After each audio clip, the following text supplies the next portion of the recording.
नमस्कार। डॉक्टर इंदु शर्मा का स्वर कथा चैनल के सभी श्रोताओं को श्रद्धेय नमन। पिछले एपिसोड में हमने उपनिषद ग्रंथों के विषय में चर्चा की थी। आज हम चर्चा करेंगे कि भारतीय और विदेशी विद्वानों की उपनिषद साहित्य पर क्या राय है। इससे पूर्व हम आज की चर्चा आरंभ करें, आप सभी से सनम्र निवेदन है कि यदि आपने अभी तक हमारे चैनल को सब्सक्राइब नहीं किया तो अवश्य कर दें, जिससे आपको सनातन धर्म से संबंधित जानकारी अविरल प्राप्त होती रहे। पिछले एपिसोड में हमने जाना था कि उपनिषद एक ऐसा रहस्य ज्ञान है जिससे हम गुरु के सहयोग से ही समझ सकते हैं। ब्रह्म विषयक होने के कारण इन्हें ब्रह्म विद्या भी कहा जाता है। उपनिषदों में आत्मा, परमात्मा एवं संसार के संदर्भ में प्रचलित दार्शनिक विचारों का संग्रह मिलता है।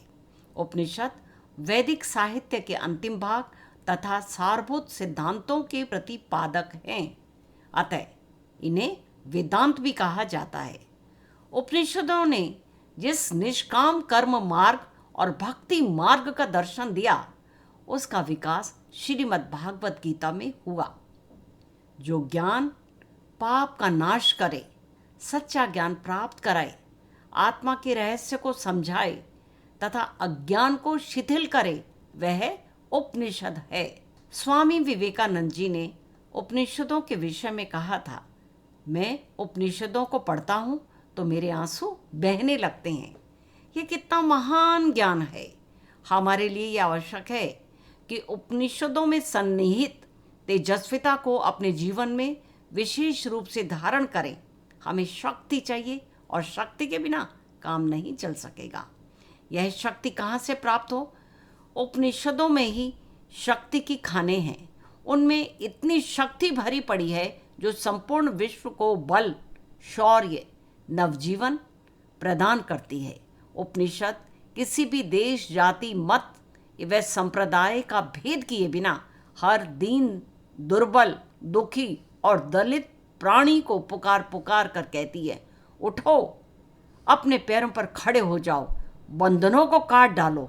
शारीरिक स्वाधीनता, मानसिक स्वाधीनता और आध्यात्मिक स्वाधीनता, यही उपनिषदों का मूल मंत्र है। और डॉक्टर सर्वपल्ली राधाकृष्णन जी क्या कहते हैं? उपनिषदों को जो भी मूल संस्कृत में पढ़ता है, वह मानव आत्मा और परम सत्य के गुह्य और पवित्र संबंधों को उजागर करने वाले उनके बहुत से उद्गारों के उत्कर्ष, काव्य और प्रबल सम्मोहन से मुग्ध हो जाता है और अर्थात उसमें बहने लगता है। संत विनोबा भावे जी ने कहा है, उपनिषदों की महिमा अनेकों ने गाई है। हिमालय जैसा पर्वत और उपनिषदों जैसी कोई पुस्तक नहीं है। परंतु उपनिषद कोई साधारण पुस्तक नहीं है, वह एक दर्शन है। यद्यपि उस दर्शन को शब्दों में अंकित करने का प्रयत्न किया गया है, तथापि शब्दों के कदम लड़खड़ा गए हैं। केवल निष्ठा के चिन्ह उभरे हैं। उस निष्ठा के शब्दों को सहायता से हृदय में भरकर शब्दों को दूर हटाकर अनुभव किया जाए, तभी उपनिषदों का बोध हो सकता है। मेरे जीवन में गीता ने माँ का स्थान लिया है और वह स्थान तो उसी का है, लेकिन मैं जानता हूँ कि उपनिषद मेरी माँ की भी है। और गोविंद वल्लभ पंत जी कहते हैं, उपनिषद भारतीय सनातन दार्शनिक ज्ञान के मूल स्रोत हैं। वह केवल प्रखरतम बुद्धि का ही परिणाम नहीं है, अपितु प्राचीन ऋषियों की अनुभूति के फल हैं। भारतीय मनीषियों द्वारा जितने भी दर्शनों का उल्लेख मिलता है, उन सभी में वैदिक मंत्रों में निहित ज्ञान का प्रादुर्भाव हुआ है। सांख्य तथा वेदांत में ही नहीं, जैन और बौद्ध दर्शनों में भी इसे देखा जा सकता है। भारतीय संस्कृति से उपनिषदों का अविच्छिन्न संबंध है। इनके अध्ययन से भारतीय संस्कृति के आध्यात्मिक स्वरूप का हमें सच्चा ज्ञान प्राप्त होता है। केवल भारतीय जिज्ञासुओं का ध्यान ही नहीं, अनेक पाश्चात्य विद्वानों को भी उपनिषदों को पढ़ने और समझने का अवसर प्राप्त हुआ है। तभी वे उपनिषदों में छिपे ज्ञान के उदात्त स्वरूप से प्रभावित हुए हैं। इन उपनिषदों की समुन्नत विचारधारा, उदात्त चिंतन एवं धार्मिक अनुभूति तथा आध्यात्मिक जगत की ये रहस्यमय गूढ़ अभिव्यक्तियों से वे चमत्कृत होते रहे हैं और मुक्त कंठ से इनकी प्रशंसा करते आए हैं। अरब देशीय विद्वान अल बरूनी उपनिषदों के सार स्वरूपा गीता भारतीय ज्ञान की महानतम रचना है। दाराशी को लिखते हैं, मैंने कुरान, तौरेत, इंजिल, जुबर आदि ग्रंथ पढ़े। उनमें ईश्वर संबंधी जो वर्णन है उनसे मन की प्यास नहीं बुझी। तब हिंदुओं की ईश्वरीय पुस्तकें पढ़ीं। इनमें से उपनिषदों का ज्ञान एक ऐसा ज्ञान है जिसमें आत्मा को शाश्वत शांति तथा आनंद की प्राप्ति होती है। हजरत नबी ने भी एक आयत में इन्हीं प्राचीन रहस्यमय पुस्तकों के संबंध में संकेत किया है। और जर्मन दार्शनिक आर्थर शोपेनहावर लिखते हैं, मेरा दार्शनिक मत उपनिषदों के मूल तत्व के द्वारा विशेष रूप से प्रभावित है और मैं समझता हूँ कि उपनिषदों के द्वारा वैदिक साहित्य के साथ परिचय होना वर्तमान शताब्दी का सबसे बड़ा लाभ है, जो इससे पहले किसी भी शताब्दी को प्राप्त नहीं हुआ। और 14वीं शताब्दी में ग्रीक साहित्य के पुनर्जागरण से यूरोपीय साहित्य की जो उन्नति हुई थी, उनमें संस्कृत साहित्य का प्रभाव उसकी अपेक्षा कम फल देने वाला नहीं था। यदि पाठक प्राचीन भारतीय ज्ञान में दीक्षित हो सकें और गंभीर उदारता के साथ उसे ग्रहण कर सकें, तो मैं जो कुछ भी कहना चाहूँगा उसे वे अच्छी तरह से समझ सकेंगे। उपनिषदों में सर्वत्र कितनी सुंदरता के साथ वेदों के भाव प्रकाशित हैं। संपूर्ण भूमंडल पर मूल उपनिषदों के समान इतना अधिक फलोत्पादक और उच्च भावोद्दीपक ग्रंथ कहीं भी नहीं है।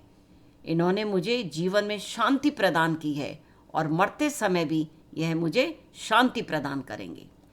इमर्सन लिखते हैं कि पाश्चात्य विचार निश्चय ही वेदांत के द्वारा अनुप्राणित हैं और मैक्स मुलर मृत्यु के भय से बचने, मृत्यु के लिए पूरी तैयारी करने और सत्य को जानने के इच्छुक जिज्ञासुओं के लिए उपनिषदों के अतिरिक्त कोई अन्य मार्ग मेरी दृष्टि में नहीं है।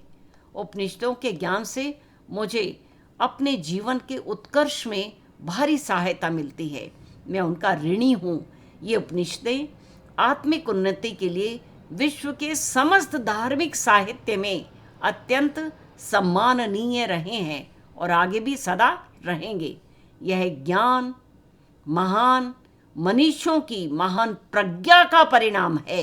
एक ना एक दिन भारत का यह श्रेष्ठ ज्ञान यूरोप में प्रकाशित होगा, तब हमारे ज्ञान एवं विचारों में महान परिवर्तन उपस्थित होगा। प्रोफेसर ह्यूम कहते हैं कि सुकरात, अरस्तु, अफलातून आदि कितने ही दार्शनिक के ग्रंथ मैंने ध्यानपूर्वक पढ़े हैं, परंतु जैसी शांति में आत्मविद्या मैंने उपनिषदों में पाई, वैसी और कहीं मुझे देखने को नहीं मिली।